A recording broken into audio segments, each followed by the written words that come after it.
Hello, everyone.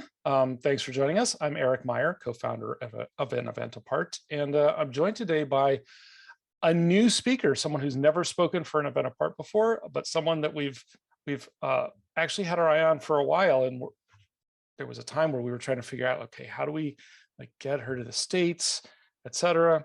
Well, we're virtual now, so please welcome Hui Jing Chen, who's joining me today from Singapore. We're exactly 12 hours opposite on the clock. Hui Jing, hey, thanks for joining me and us. Yes, I'm so happy and honored that I get to be part of an event apart. This is a conference that, if you work in web development, you would have, if you haven't participated, you would have known of it. And it's like, you see all these speakers that are like who's who in the web development world, and you're like, oh wow. And then to be a speaker is slightly unreal. But yeah, really happy to be part of the event. You're a who's who, so there we go. Can you tell us a little bit about yourself, like sort of how you got into web development and where you've grown to how you've grown to where you are now? Sure. This is kind of a fun story that I actually like telling. Half a lifetime ago, I used to play basketball full-time back in Malaysia. So I'm based in Singapore now, but I'm actually Malaysian. And so when you train full-time for a basketball team, it's kind of you train once in the morning, once in the afternoon. If you have to go to school and classes, you do that. But you have a lot of free time on your hands. And I was kind of like the token IT person on the team, the kind of person like, hey, the internet's not working. Can you look at it? Oh, my printer's not printing. My computer has a virus. So I was that person. And then my coach, who's this experienced elderly gentleman, kind of just assumed that computers and the internet were like the same thing. They all come from that same box, right? So one day he was like, Hui Jing, you're good with computers, right? Our website hasn't been updated in years. Can you do something about it? And I was like, in my inside voice, that's not actually the same. Okay, sure. That's what I thought. Because I'm like, I don't know how to build a website, but I can Google with the best of them, because this was about 2008-9, so Google was kind of becoming its own thing, right? And I'm like, I know how to right click and I know how to view source. Let's go. So I kind of did that. I kind of cobbled together a Frankenstein version of a website. And the best part is when I showed him, he was like, oh, that's nice. I would like to add more content. I'm like, in my inside voice again, I'm like, that's not the feature required. Okay, so it kind of became an iterative thing. And my roommate at the time was like, you're spending a lot of time on this, aren't you? I'm like, oh yeah, it's kind of fun, right? And she was like, weirdo, and then walked off. I'm like, okay, maybe there is something going on there. I kind of enjoy this. It's not really a job. And so that's how I got my first start. But then I kind of went on a hiatus as I got a job and stuff like that. But in 2013, I actually managed to land my first web development job at a Drupal agency. And that was 2013, so a couple years later. And they took a chance on me because I my web development experience was I built a grand total of 2 Drupal websites. And I didn't really do much. I kind of pointy clicky because Drupal was a CMS. They took a chance, gave me the job. And so I always felt like I was behind. I didn't know so many things. So I did and I still do, I subscribed to a lot of feeds, RSS feeds.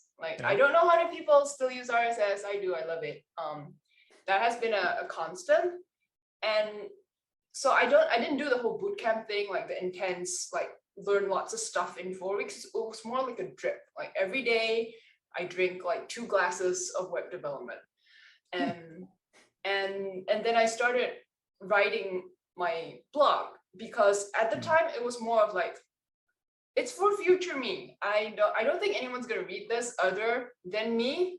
So I started writing about all the things that I ran into, because I think people who start out can relate to this, is that you spend 4 hours fixing like one typo, or like you spend all day fixing the most like mundane thing, and when you find it, you're like, oh my god, I just that was 4 hours of my youth and vigor I'll never get back. But so I'm like, okay, I'll write it down so I don't lose another 4 hours of youth and vigor the next time I run into this. And I think what really kicked it off is that and I think I mentioned this quite a lot, but like I think Jen Simmons made a big difference in my career, because like at the time I of course I looked up to her. There was the Web Ahead podcast, which I dutifully listen to all the time, and for some weird reason I decided to like reach out after one of the episodes. I just sent her an email and said like, oh, I learned a lot from your podcast, something along those lines, and I think I shared a link to an article about CSS shapes I wrote, something like that. And like, I mean, she didn't have to give me time of day. Like, she's a busy lady. She's got lots of thick stuff to work on. But like, I think that was when we got to know of each, like she got to know that I existed, who I am, and then she would like, sometimes she would tweet my articles and stuff. Still with Mozilla at the time, and I think that put me on the radar of Mozilla, and so a lot of things, it was more of a one thing led to another thing rather than one big thing. Like that was the one thing led to another has led me to become a speaker at an event apart today, right? But I think that's pretty much the story. That I never left the industry since 2013, although I have moved on from Drupal. I'm actually a front-end developer with Shopify right now. Yeah. But of course, I'm still doing front end. I still enjoy CSS very, very much. And yeah, that's coming up to, I don't know, 10 years. Oh, that happened real quick, sadly. Okay, moving on. Yeah, no, long story. I love CSS too. And in fact, your talk at Fall Summit this coming October, it will be about CSS. Is that right? That is right. What are you going to talk about CSS? Right. So I think what's been really exciting in the world of CSS, especially in the recent years, is the fact that we're getting a lot more functionality. Like CSS is getting a lot more powerful than it did when it, let's call the release 96 the start of it, right? Because that was when the first spec came out. If we use that as a milestone, think of it like 25 years, right? 25 years of CSS. It's like, think about, it's like a child, right? The child, when it started out, didn't have much to communicate with said child other than simple instructions. And then as the kid grows up and learns more ways of communication, you can tell this child to do more and more complicated things. And I think I like this analogy, especially because it kind of ties in with the years as well. Like, hey, CSS can drive now. Like, you know what I'm saying? Like, license of age can also consume alcohol, so maybe it could go south. But still, the fact is that there are so many things that you couldn't do with CSS in the past, or like you had to use hacky techniques, or you had to have like JavaScript come in and help out in some way.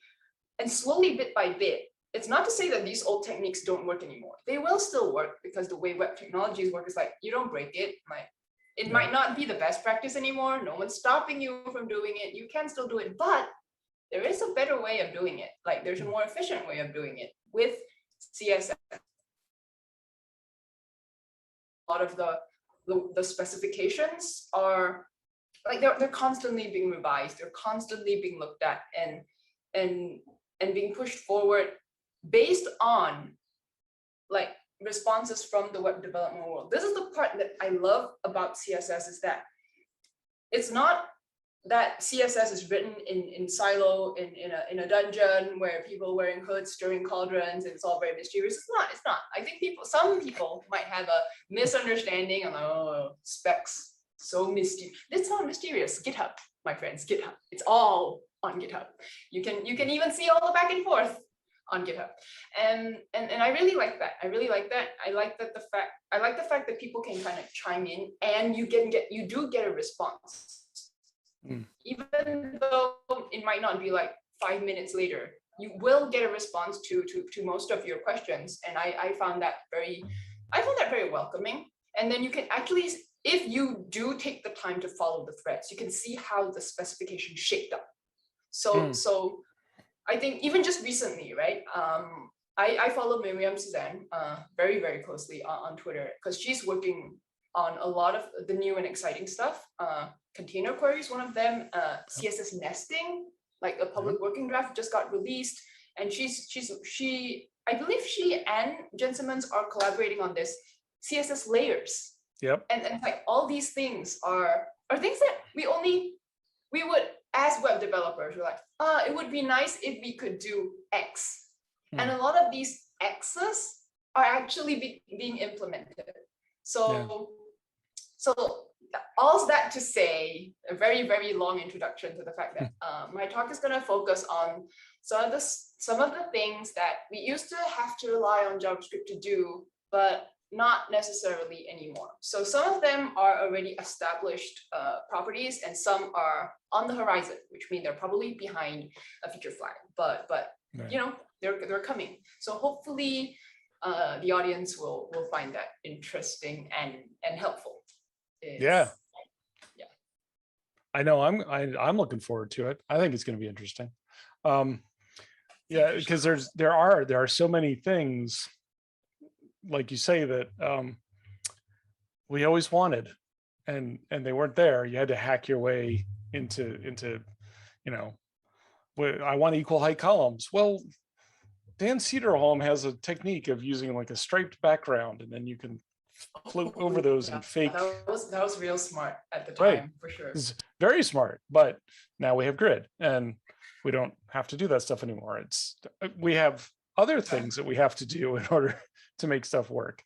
I still want to be able to style grid cells directly, but that's a whole other thing. But yeah, I'm really looking forward to, and especially the things like you were saying, like CSS layers, and which people who have been around long enough are thinking we're bringing back layer from Netscape 4. And this is totally different, just to be clear.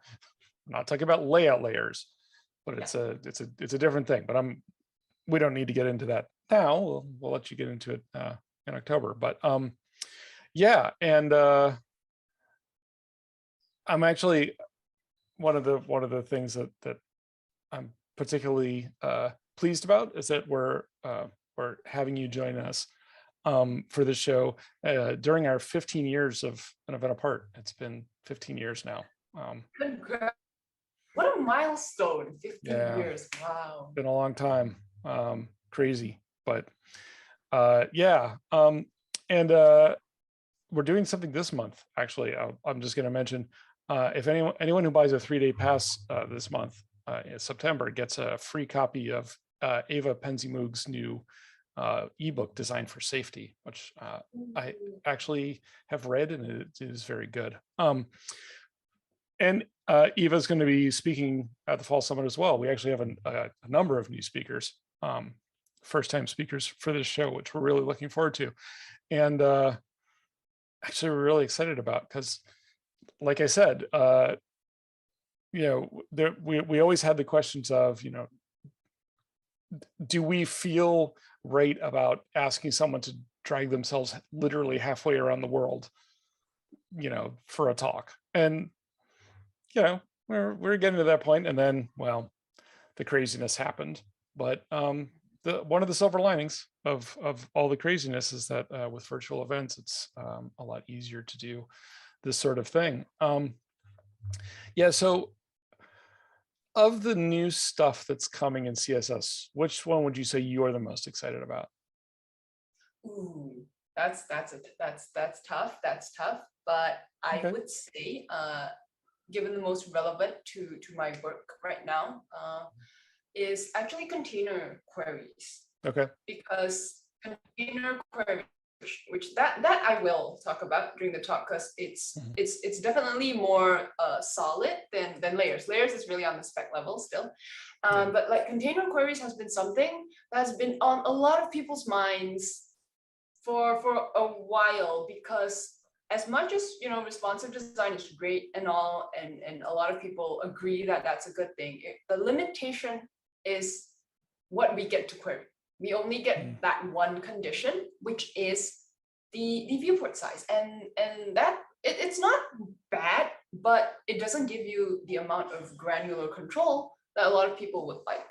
And of course, when we have issues like that, people come in and like, okay, let's just try to use some JavaScript to kind of, I would say, monkey patch this feature that we had. But then now, like, the spec is becoming fleshed out thanks to Miriam and some other folks. But Miriam really championed this, and it's actually coming, and that's great, because what this means is that you actually get to write less code. I actually can't remember if I talk about that, but the fact is that this is something that is what developers wanted, and eventually CSS specs developed to the opportunity to really come up with designs that are better suiting the web as a medium, right? Because I think we've been so tied to a familiar and like long-standing medium like print, where everything's fixed. This goes here, this is 100 pixels, that's 500. But the web as a digital medium, digital interactive medium, no less, requires a different set of tools, a different mindset altogether in terms of how you approach its design. And the more tools we provide designers and developers with which to work with this medium, the better the designs will result from it, right? So that's what I'm really excited about, because it's a combination of where we're like, screens are getting bigger, screens are also getting smaller. Like, we're getting that's kind of the truth of it, right? Like, who would have thought that people would be reading off their watches? I'm like, really? Why? Like 10 years ago, like, why? That screen is tiny, but then now, like, oh, okay. But then there are people like, oh yeah, my I just got that one. Oh, so you're actually looking at a TV? No. So that's the problem, right? And I think a lot of the designers that come out of, like, I keep saying traditional, but I'm just saying, like, the fact that they're used to being in full control of how their designs are viewed, gotta toss that. Like, if you're stepping into the world of web design, you're like, give up that control. That's not gonna happen, because someone somewhere is going to be viewing your design on something you couldn't even imagine. They're like, I hacked together a web browser on my Game Boy Advance. Yeah. Your website doesn't work on Game Boy Advance. Could you do something about that? So it's I think that's the type of expectation we should have as web designers. To me, I think this is exciting. This is fun. This is like it's like a challenge. I'm like, how many screens can my design work well on? Let's go. It's like, take it as a challenge. Don't take it as a chore. And then I think a lot of creative things come from there. And container queries are a part of that. We also have things like CSS masonry layout is actually becoming CSS instead of a. It's such a beloved library, right? 2007, I think. Like, such a great, like, you see it on Pinterest, you see it on sites like Tumblr. And someone suggested it, and people looked at it, and people in the CSS working group looked at it and like, okay, let's give it a shot. Let's try it out. Well, what do you know? We have something there. So all these things, it's making web development, to me, more and more fun, because you're like, oh, there's so much to look forward to. And I think the way the browser vendors have kind of worked out the ecosystem is like, yeah, we're gonna push updates every 4 to 6 weeks. Let's go. So it's a combination of all these different factors that I feel is making web development very exciting. Some people would think, like, oh, everything's moving so fast, I'm so stressed. Yes, but like, flip around, the other side of the Oreo is that there's so many things to look forward to now. You don't have to wait. I'm like, oh, it doesn't work now. I'll just wait 6 months. No, no, no, Yeah. no, no, no, no, no. 6 weeks maybe. And I think that's great. When I was your age, we waited 6 years. Anyway. You pulled the age card. Okay. I'm old. It's the only card I have left. Anyway, well, this has been awesome. And I'm really looking forward to seeing your talk and all the other talks. Miriam Suzanne is one of our speakers coming for the Fall Summit. That'll be October 11th through 13th of 2021, coming to a device near you, where we'll have 15 sessions, among them Hui Jing Chen, Q&A with speakers, special after hours, conversations, resources, and more. So hope to see you there. I look forward to seeing you there, Hui Jing. And until then, thanks so much for joining me. Thank you.